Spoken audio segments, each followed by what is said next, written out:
Pemirsa, perayaan Natal yang jatuh pada tanggal 25 Desember setiap tahunnya juga dirayakan keluarga besar Roy Martin. Namun Natal tahun ini menjadi perayaan Natal yang berbeda untuknya dari tahun-tahun sebelumnya. Sebab untuk kali pertamanya, Roy tidak merayakan momen Natal bersama sang kakak Rudy Salam yang telah meninggal dunia pada 18 November lalu 2022 lantaran sakit.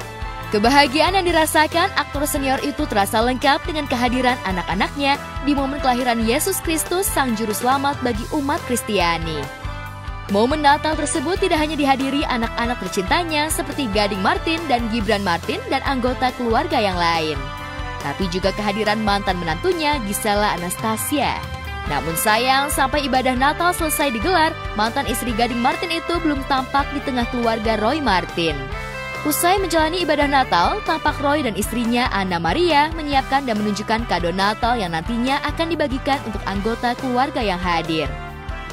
Lantas, apa makna Natal bagi Roy Martin dan keluarga? Cita bagi kami bahwa kedatangan Sang Juru Selamat.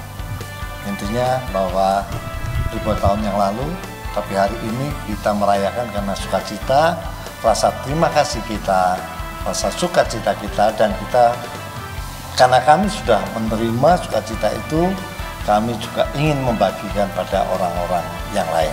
Itu intinya itu. Oh, bedanya cuma beda tahun aja.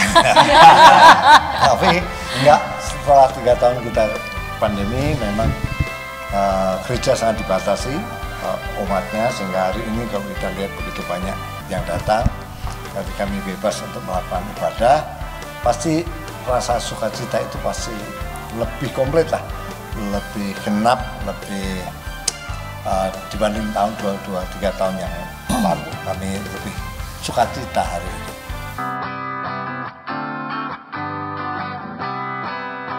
Selain itu, momen lain yang juga membahagiakan hati Roy Martin dan Anna Maria, yakni keberadaan Gibran Martin yang membawa serta kekasihnya Lindsay turut merayakan Natal bersama.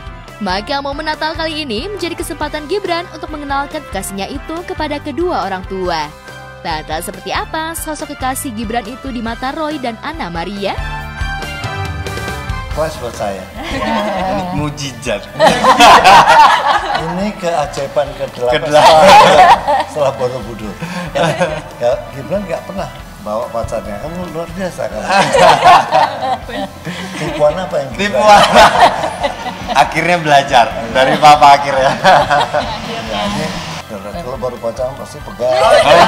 Kalau ini yang ini dah. yang ini megang dompet. Jangan kecopetan. Perbedaan antara 38 tahun dan yang baru pacaran. Yang ini pegang dompet. Yang ini ikut diambil. Terkait hubungan Gibran dengan Lindsay kekasihnya, sebagai orang tua yang moderat, Roy membebaskan anak-anaknya untuk menjalani keputusan hidupnya dalam berhubungan dan menentukan jodohnya. Saya memang dididik begitu sama orang tua saya bahwa setiap anak punya free will, punya kebebasan untuk memilih. Seperti kodrat manusia berhak menentukan nasibnya masing-masing dalam pekerjaan, dalam hobi, dalam pacaran maupun dalam jodoh. Dari kami memang bebaskan anak-anak kami, pasti tentu kami punya harapan-harapan yang baik pasti. Tapi ukuran baik itu, ukuran jodoh itu pasti mata anak-anak kami yang memilihnya, bukan kayak saya. Ini buat saya ini adalah wanita tercantik di dunia. Gombal saya 30 sampai sekarang ya. Gombal Itu tipuan saya 38 tahun tetap berlaku hari ini. Itu adalah pilihan Gading. Sekali lagi saya bebaskan Gading memilih untuk menjalankan hidupnya. Apapun pilihan Gading, kami support. Kami juga dapat tadi kiriman makanan dari Giselle. Terima kasih.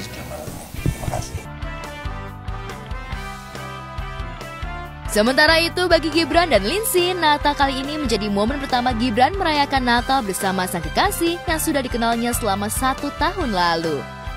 Lantas seperti apa sosok Lindsay di mata Gibran? Agenda hari ini kita ada misa pagi, terus sama nanti sore itu ada acara keluarga untuk tukeran kado biasa. Setiap tahun pasti ada. Bedanya tahun ini akhirnya saya punya pacar. biasanya jomblo, datangnya ke sana jomblo. Jadi tadi juga pertama baru ketemu papa ya, kalau mama juga baru ketemu. Jadi kalau apa namanya bedanya ya itu, dan tapi secara keluarga sih semua sama, dan tapi kayak ada berapa yang masih nggak bisa datang. Suaminya Mbak Alin masih di Jerman dan suaminya Mbak Monik masih di Jepang. Jadi kita sedih juga di situ. Biasanya ikut sih selalu. Agak beda ya. Akhirnya dapat kado nih. Kehadiran Lindsay di acara Natal keluarga Gibran seperti menjadi kado Natal terindah bagi Gibran dan keluarga. Awalnya Gibran merasa deg-degan saat akan mengenalkan kekasihnya itu ke orang tua. Rencananya kita mau dinner Christmas Eve, cuma emang ternyata aku padat banget gitu nemenin ponakan segala macam, paling diundur ke besok untuk makannya. 4 bulan. Baru 4 bulan. Syuting bareng, pas lagi syuting bareng akhirnya kenal terus berlanjut. Ini siapa namanya? Ya, agak deg-degan. Sebenarnya papa udah minta dari pas Yerusalem ya. Jadi kapan dong ketemuin sama pacar barunya gitu. Cuma kebetulan aku kemarin baru dari Yerusalem 2 minggu. Jadi momennya kapan ya? Ya udahlah tunggu pas Natal aja. Gitu. Karena rumahnya juga jauh. Rencana nyari nih kalau nggak ada halangan hari ini. Pendiam orangnya. Dia pendiam dan apa ya, tapi lucunya dia ngerti sih, dalam artian nggak perlu ngomong dia udah ngerti apa yang aku mau gitu. Jadi enaknya dengan Lindsay, aku tuh nggak perlu, sayang aku butuh ini, tapi dia udah ngelakuin sendiri. Karena dan biasanya malah orang yang terlihat banyak bicara atau apa, malah kadang-kadang kalau nggak ngerti gue sih, tapi kalau dia malah ngerti apa aja udah ngerti. Kayak yang ngingetin kado untuk ponakan-ponakan malah dia, kamu udah beli kado belum bos?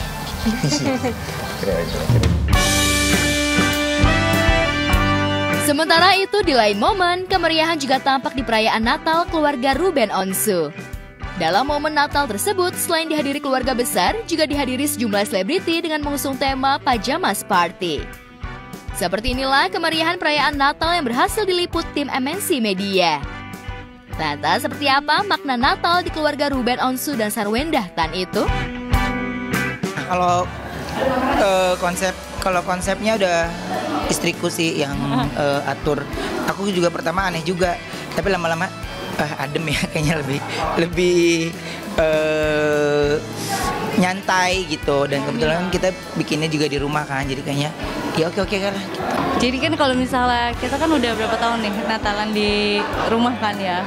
Jadi kayak konsep-konsepnya, dan selain Natalan kan juga ada acara-acara lain, dan pengen konsep yang beda, kebetulan masih di rumah. Karena kan posisinya kalau biasa orang kan bikinnya di luar gitu kan. Kalau ini kalau di rumah maunya yang lebih santai. Jadi kayak pajamas kita belum pernah ya gitu. Sebenarnya kalau nggak hujan, tadi di sini tuh udah dibuat duduk-duduk, taunya hujan. Gitu. Walaupun tetap sih. Jadi kalau semua konsep dekor ini ya udah istriku lah ya gitu. Jadi dia yang udah dari 1 bulan sebelumnya dia udah pusingin duluan. Ini aja santainya aku bilang aku mau minta gambar santainya sama yang di baju gitu. Karena beli bajunya duluan.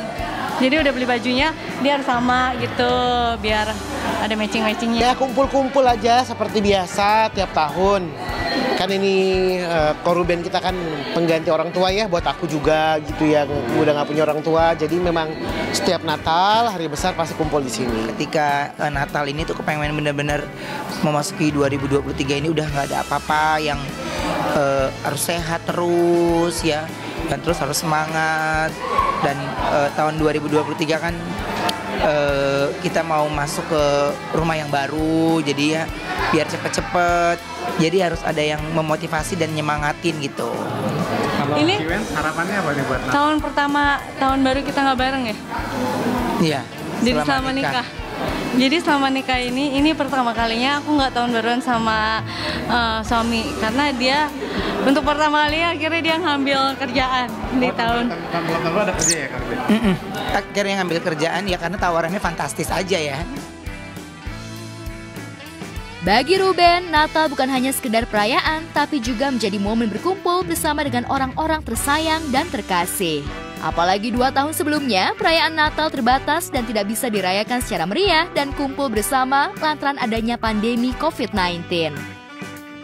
Ya seneng gitu, karena kalau aku kayak undangan dan yang lainnya lebih ke istriku dan terima kasih untuk segala toleransinya. Tapi untuk ini sih fokusnya lebih ke temennya anak-anak sih ya kalau kita. Ya karena teman-temannya anak-anak juga kadang-kadang orang tuanya berteman sama kita juga, jadi menurut kita ya akan banyak juga kan gitu. Jadi ya bagi-bagi deh, anak-anak yang main sama anak-anak, orang tuanya ngobrol sama orang tua gitu. Tapi kalau bisa dilihat tiap kali acara kita pasti bikin playground buat anak-anak sendiri, karena intinya lebih ke ya udah anak-anak yang supaya mereka fun. Lantas, adakah doa khusus dan harapan yang dipanjatkan Ruben Onsu kepada Sang Maha Kuasa untuk kebahagiaan dirinya dan keluarga? Apalagi tahun ini sepertinya menjadi tahun penuh cobaan bagi Ruben karena beberapa peristiwa yang tidak mengenakan menghampirinya. Selesai. Ya rumah selesai sih itu udah pasti gitu. Cuman kan ada beberapa plan yang kita sudah rencanakan gitu ya, baik dari segi karir ataupun usaha. Mudah-mudahan bisa terlaksana dengan baik dan semuanya terwujud gitu. Amin.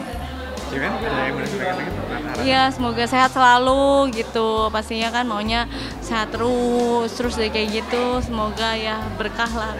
Dengan berkah kita bisa banyak berkah juga buat orang banyak gitu. Amin. Ya semua pasti itu pasti berkat doa-doa dari orang-orang yang sayang sama Onyo, berkat doa-doa dari ayah bunda, bimbingan ayah bunda, dari Uncle Jordi, Nana Yeye, karena nggak gampang untuk melewati proses yang itu kan.